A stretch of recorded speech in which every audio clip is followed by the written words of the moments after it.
I'm T, and I'm going to listen to Ninajirachi's newest album, and maybe one of her first major full-length releases, I Love My Computer. Truer words have never been spoken. I was very suddenly and randomly introduced to Ninajirachi when she opened for Porter Robinson at the Sydney show of, I think it was the Smile Tour earlier this year in 2025. I had no expectations, was just, expecting a random similar-ish genre opener like you usually get at these large concerts. And I was pleasantly surprised. Like, the music that Ninajirachi played at the concert and that I've kind of since stumbled upon isn't typically what's in my wheelhouse. It's a little bit more kind of DJ-centric, like electronic music, maybe veering a little bit into hyperpop, but it's very dance, right? And that's not really my go-to, but I really like the aesthetic that she brought and the energy that she brought to the show. So I was like, okay, I will keep you in my mind. And then I got recommended, because algorithms know everything about us, a couple of releases from this album that Ninajirachi put out over the course of the last couple months. And I listened to a couple of them. I don't remember exactly which tracks, and I don't remember them super well, but I was like, there's something here. So when I saw the album come out very recently, probably a week ago now, I thought it would be a great opportunity to give it a listen on the show. I can see a bit of buzz around it, so I think there is a bit of an audience. So hopefully some of the existing Ninajirachi fans have stumbled upon this. Otherwise, hopefully our regular listeners get a kick out of this album. So, as I mentioned, we're listening to I Love My Computer. And from what I gather, this is a very kind of millennial, like early internet, early to mid internet, in terms of like the early evolution of the internet kind of focused album, just with the themes and some of the words I'm seeing. So I'm curious to see where she takes this theme. Let's start with track 1, London Song. It's grimy, appropriate for London. And that's the truth. I have never been to London. Do you wanna listen to it? We can. Is that a sample? I have never been to London. We can. Like this deconstructed beat. Like taking stuff away, bringing it back. Do you wanna listen to it? That name is appropriate in a couple of ways. Like firstly, the sound. It just gives me like very quintessential, like dirty electronic. And I'm, again, not super familiar with this kind of world of music, but with the little I know, I think there's a lot of UK originated electronic music that kind of has this signature dirty sound. And I think Nina really just uses that effectively for the purpose of this song and conveying an emotion. I really liked the spoken lyrics that she's using, and it's maybe the similarities between the Australian and the English accent. I'm getting reminded of my experience with Kero Kero Bonito, another electronic kind of pop adjacent alternative artist, but they actually do hail from the UK, so it is an English accent. Thematically, I think I mentioned before we started playing that this is going to be a very kind of early to emerging internet kind of homage, growing up in that era kind of album. And this, I think, gives us the feeling of like when you first stumble upon Google Maps, like maybe you have to use it at school for something, and you are just blown away by how powerful it is and how like life-changing it can be, versus like not having a tool like that and having to bust open like, books on travel. So we talk about going to London from behind a screen. So like, I'm just imagining like Google Maps Street View, like going around, and I do this sometimes. I blame GeoGuessr for this, but I find it fun to jump on Google Maps Street View and just walk down random areas and places I would never think to visit. Yeah, fun track, very dancey. I like the beat drop, I like the production. I wonder if this is also produced by Nina as well. I wonder if she's like a one woman shop. I can see it's written by her, so I wouldn't be surprised. Seems like she's got a fairly technical electronic background. Track 2, I think I've heard this one, but let's play through it. iPod Touch. Yeah, I remember this one. This is a banger.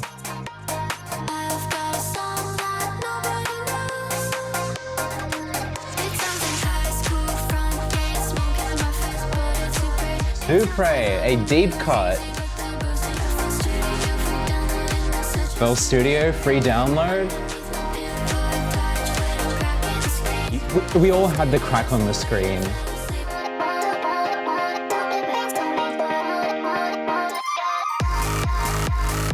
Ooh, it's great.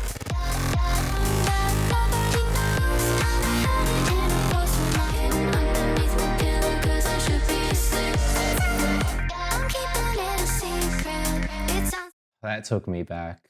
If you know, you know, like there were those of us who were iPod Touch kids before the emergence of the iPad kid.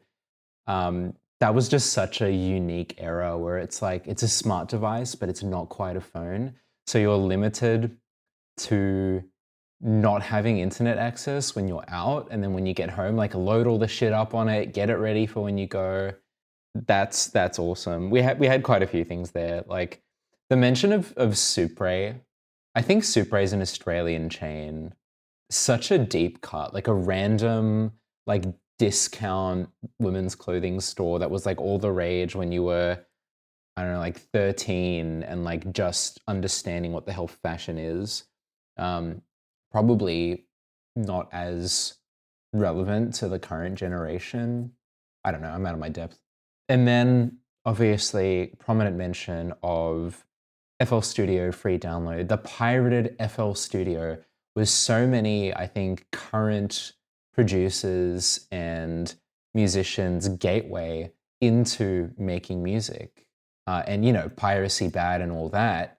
It's just, you can't ignore how iconic having the pirated FL Studio was. As a kid, you felt so powerful. And I was one of those kids. I did absolutely nothing with it. I made absolute garbage and none of it stuck. But hey, that was an experience.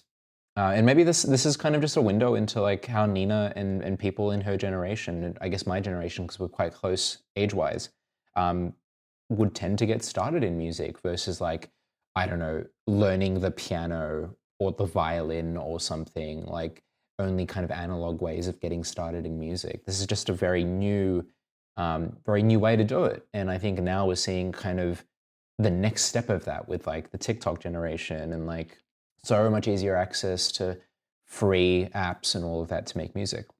And also we get a little window into the experience of like a teenage introvert, like being kind of friends with your computer, right? I was there as well. That was me, World of Warcraft during high school, hearing that sick song on the way back home with your little earphones that you were so proud of. Now I'm a fucking audiophile and I spend way too much money on this shit, but you know, it was so innocent back then. And then music-wise, like such an infectious beat, such like fun, bubbly delivery. It all just comes together. I really like this song. This is awesome. Let's go to track 3. I think I might have heard this one too, but the name is iconic. Fuck My Computer. It says my name. It says. That's what it says?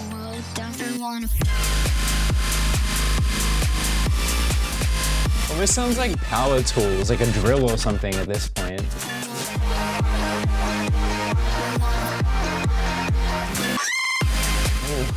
Little like computer scream. It's dancing along, getting down.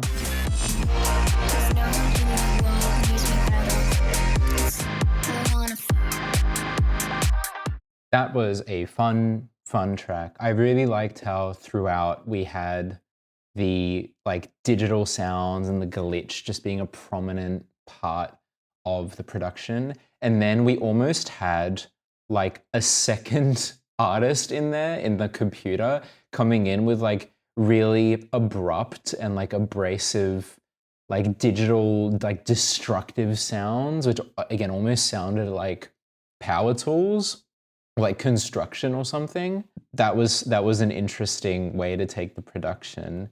And then thematically, like we're talking about in this era, like we didn't, a lot of us didn't have smartphones yet. We had a computer, often a pretty underpowered computer, but we lived a lot of our like after school life on it, right? So it became almost like a friend and like a companion. And I just really like the clever bit about it says my name and then it says robot sounds as if that's part of its kind of lexicon. Yeah, that was fun. Like, again, very danceable track, bubbly production. Next track is CSIRAC. Maybe that's an acronym that I'm not immediately understanding, but we'll see.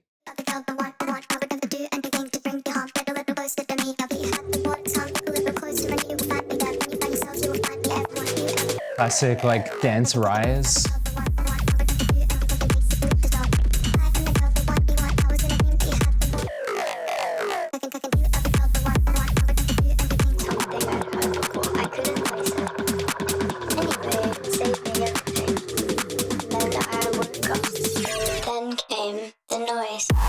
Then came the noise. Shit.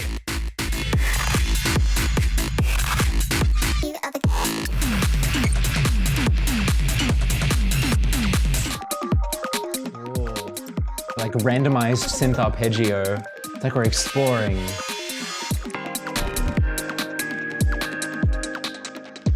I like that one for different reasons than the past few tracks. So almost like spoken word, but like pitched up hook throughout most of the song, but we kind of built on the dance beat as we progressed. And then we got this like completely spoken word section in like a verse from Nina that immediately kind of reminded me of, like it sounded quite childlike, which reminded me of a song from M83's Hurry Up We're Dreaming. I forget which song. With like a kid talking about like a frog or something and just like telling a whimsical story. So that was an interesting kind of comparison I drew in my head.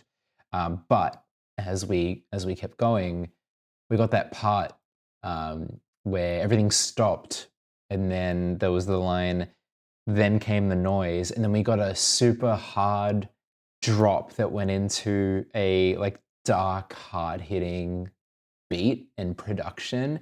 And that was just such a fun way to change up the track and then lead out into the end of the song. That kind of turned the song from like a kind of boppy, listenable, like enjoyable track to like, oh, you gotta wait till that second part comes in and the track all changes up and like you look forward to hearing it. Through the power of the internet, the CSIRAC was Australia's first digital computer.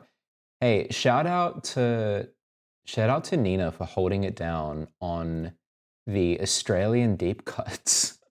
I didn't know that, but I appreciate learning about it, so thank you for that. Let's go on to track 5, Delete.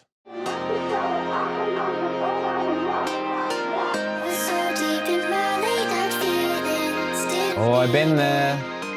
Once you've seen it with your eyes, I want you to spin all yours. I'm in my bed, it's late at night. I can't keep my hands by my side. I take a bed, I get undressed for you to go. Oh, take a chance on me. On and back and digital metal made a richer. Ooh. What melody?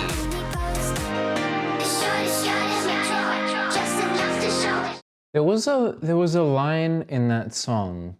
There was a melody, the part that's like that reminded me of the song from Cyberpunk, but I know it from Cyberpunk Edgerunners because I watched Edgerunners before I played Cyberpunk.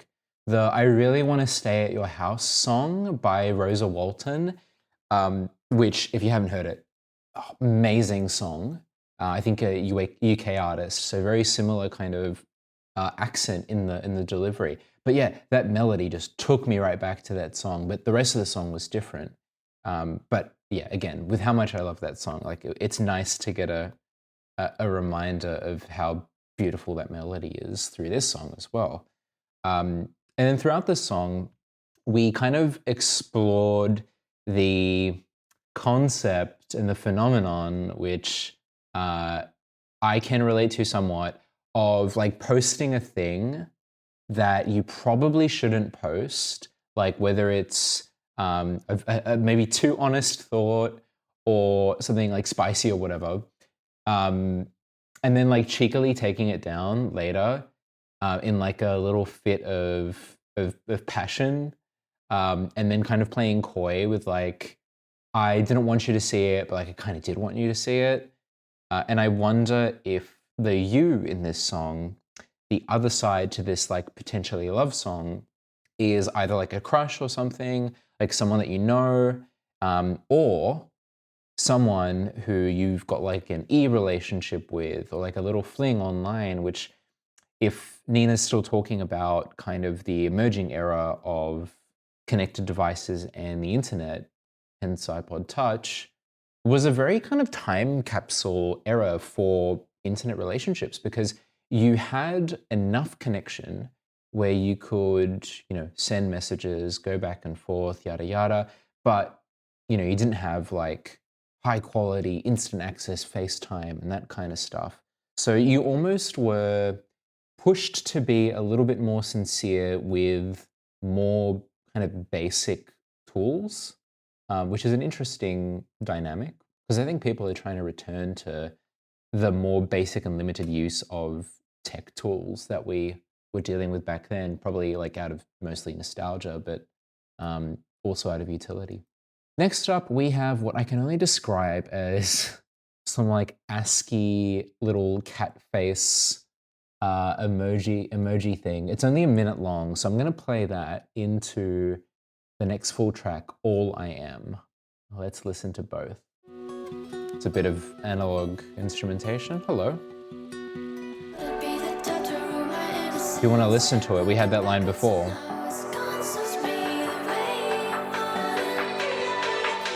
I know that melody. Maybe it's in the next song.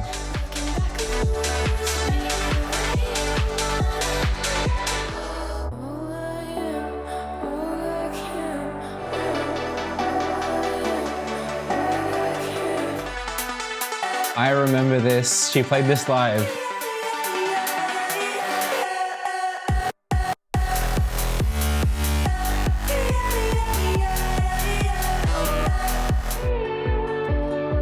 It's a very Porter Robinson break, I think, in the middle of the song. Do you wanna? Oh, okay. Major key change. Okay, so little cat title into All I Am. I really liked how we got a little change in the interlude track, where we kind of introduced some analog instrumentation, and we stepped out of the world of the digital for a second, but then we reintroduced some like sampled vocal and little like snippets. I think there was a line that I'm forgetting now, but it was given to us earlier in the album in one of the first songs. We brought it back in this one, and then we brought it back again in All I Am very briefly towards the end. But in the interlude, we got the kind of little peek or snippet of the main melodic feature and like hook of All I Am. And then it brought us right into All I Am, and we got that really cool, really earwormy, yeah kind of chorus sound. Like it's like I guess it's a sampled instrument at that point, right? And I really liked how when we got that, we chopped it up towards the end of that section of the song and almost turned it into a little bit of a yodel kind of sounding thing when it was like a very abruptly chopped. So we were only hearing parts of the syllable. I mentioned this through the song, but I've heard this song. She played it live at Porter's show, and it went really, really wild with the crowd. It was a great, high energy song, and I enjoyed it once again here. Great to hear it again. I wonder if this leads us into another transition into the next song, or if we're done kind of transitioning and we're just getting, you know, track to track from this point onwards again. Next up is Infohazard. Resident Evil spin-off, maybe? In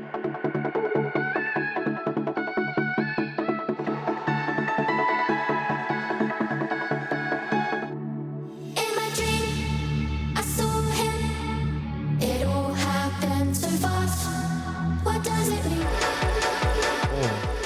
Feels like we were gonna get a break, but we're actually just getting a build right after. It's really clever. Oh. In my dream, I love this like very vague, like blurred together chant. They're glitchy too.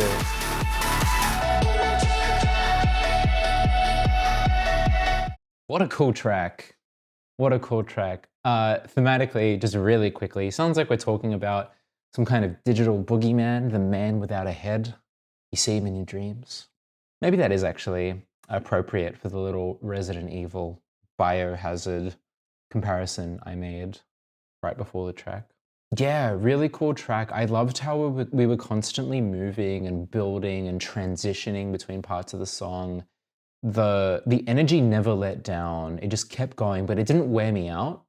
It felt just really appropriate and really, really groovy and really cool. Once again, I have to say, I'm not super familiar with this genre. The closest comparisons I can make are other things that I'm familiar with. What this gave me, and what some of this album's been giving me, is, this is a deep cut. I don't know if anyone's played the game Fantasy Star Universe, but it reminds me, it's like a sci-fi kind of fantasy RPG game. It reminds me of some of the music when you're like in the like spaceship waiting for the next level sections, where you've got that just kind of like smooth, contemplative, like sometimes dreamy techno.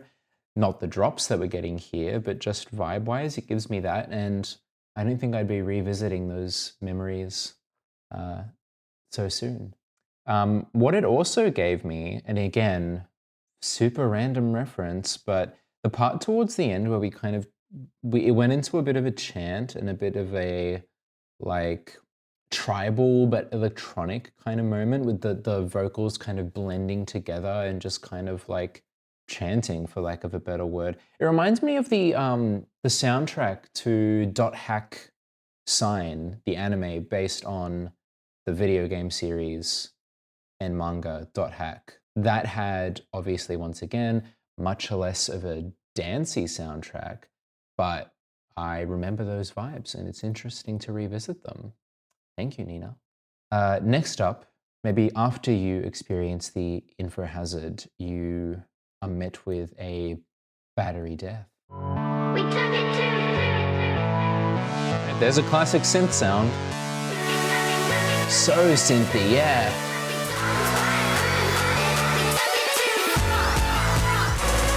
Oh. This is very like YouTuber intro from 8 years ago.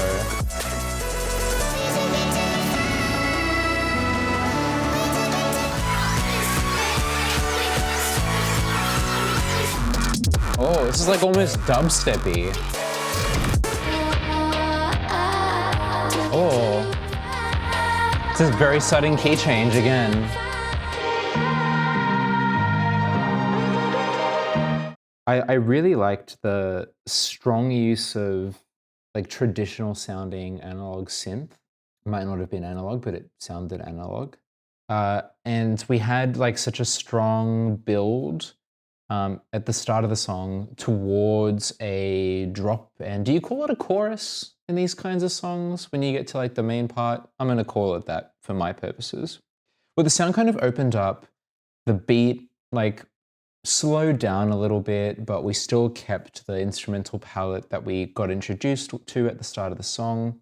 But the second time around, when we were leading up to that drop again, it kept elements from the first drop, but then it just went like glitchy and dubsteppy and irregular, and it just really kept me on my toes. And that was really fun because, you know, I'm not like a dance music kind of person. So if a song just stays the same the whole way through, I'm just kind of get a bit bored. But yeah, this kept my attention. Very good. And on the topic of battery death, you know, throughout the song, we're talking about we took it too far. Like maybe we've gone too hard. We've used up too much of our energy. And then at the end of the song, we get the sudden key change, and then we kind of slow down. Instruments get pulled away. You know, the layers get peeled back. Almost like what happens when your phone's really low and it starts being very unhappy that you're still using it and it dies. Very thematically appropriate. Next up is Sing Good, which Nina has been doing thus far in this album. Good job. I used to get the bus to school, the time was all it cost. King Kong, but at Gosford. Gosford. Headphone in my ear, the unused garage band to record it. GarageBand cheating on FL Studio. I'm still gonna try. I used to do the music class, they gave us an assignment. But I've got a computer, and I put in the practice, and I got a 40%. But I didn't, cause I can't really sing good. But I'm still gonna try it. One day when I'm older, I might do something else. Cause when the melody is meant for me, I'm gonna find it. But I'm still gonna try it, if only cause I like the... What a wonderful track. I love that track. It's the first time we got like a very time and place snippet and vignette in the album. So we follow Nina discovering music with a friend on a bus, like early in life, early in school life. I didn't realize that Nina was from the central coast of New South Wales in Gosford. We're not neighbors, but we're in the same general area. Yeah, and then we go from that to the experience of exploring music a little bit further, you know, using GarageBand, trying to sing, but not being able to quote unquote sing good, knowing how to use your computer. It's like, you know, that's going to be my instrument of choice. And then when you take that to your music class, because of the way the mentality was back then and potentially even kind of still is, depending on where you are, not getting recognized for your efforts, but trucking on either way because you love it, which then takes us to where Nina currently is in life and just like, you know, through the route of just enjoying the process of making music with her computer, which now I think many would agree is a very valid instrument and creation platform, like sometimes even more prominently than your legacy analog traditional instruments. So good on you. Yeah, the message of this track is just so nice. And I really like that we get that in this album alongside a lot more of the kind of repeated lyric, like dancey tracks. We get this very candid, still groovy, but story forward track. Next up, we have It's You. It's the first track that has a second artist on it, Dane. Never heard of this artist? Let's give it a spin. Do you feel better? See if you say you love me. Really, need you to pick me up. Oh. This is a very Porter Robinson kind of production. Key change again.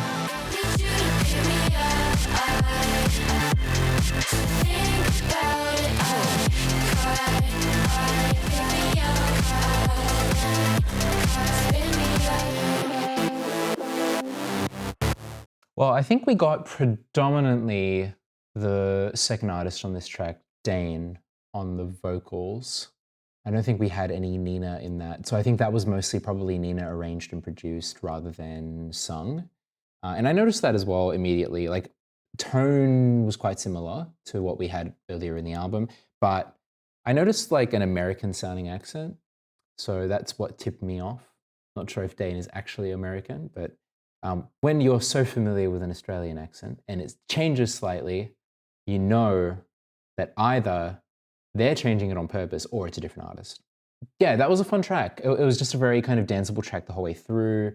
Vibes wise and thematics, thematically, I got looking up to, jealous of, infatuated with you, like leaning on this other person like a crutch and kind of getting spun in like a bit of a whirlwind of the dynamic between yourself and this person who you deem as more successful, more capable, more popular, all of that.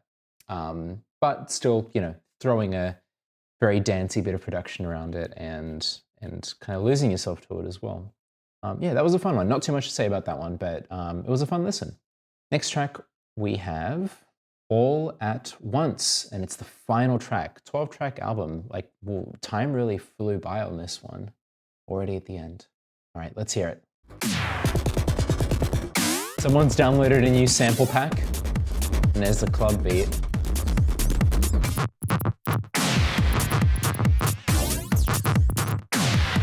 We're just really like rubbing a lot of random things on this track, aren't we? Okay, we're going somewhere.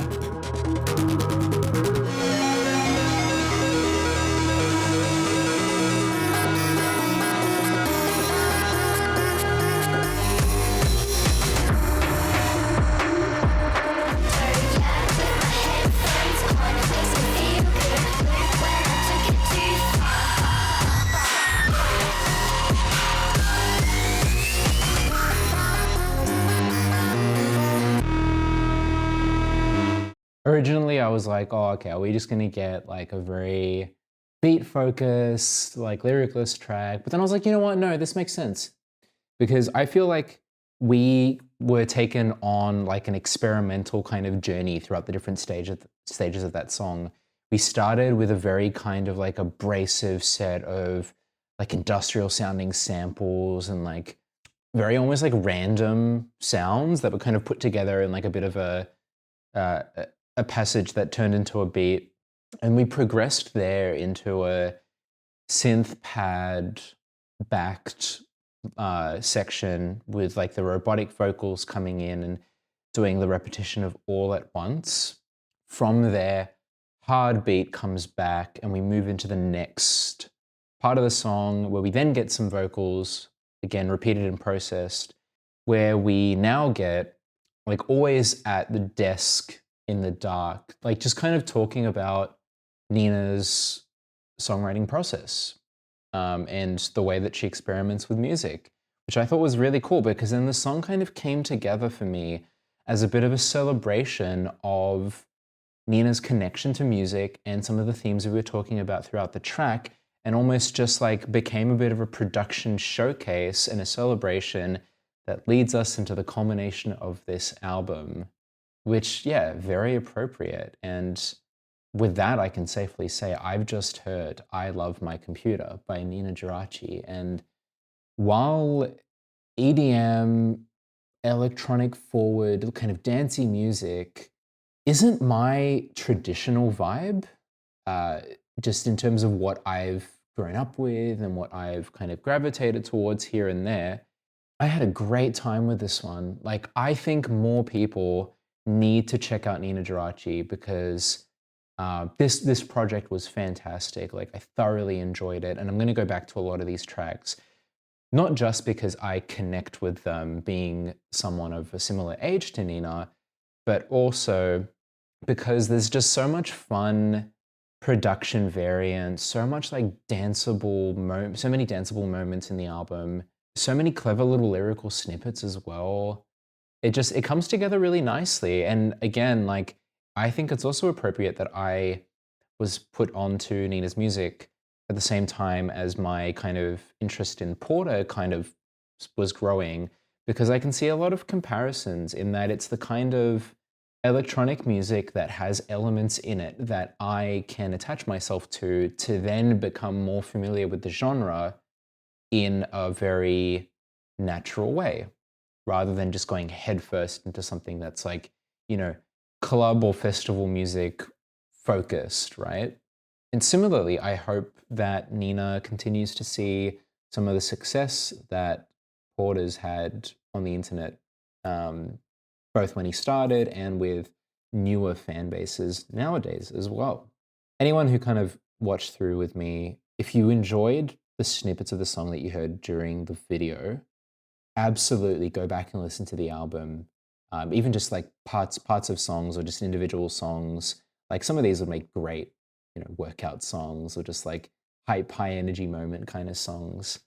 Absolutely dive in because I feel like while I do try to include snippets to give you guys a feel for what we're listening to, I think it works best if you're enjoying it to jump in and listen to the full content yourself as well, either alongside the video or in your own time.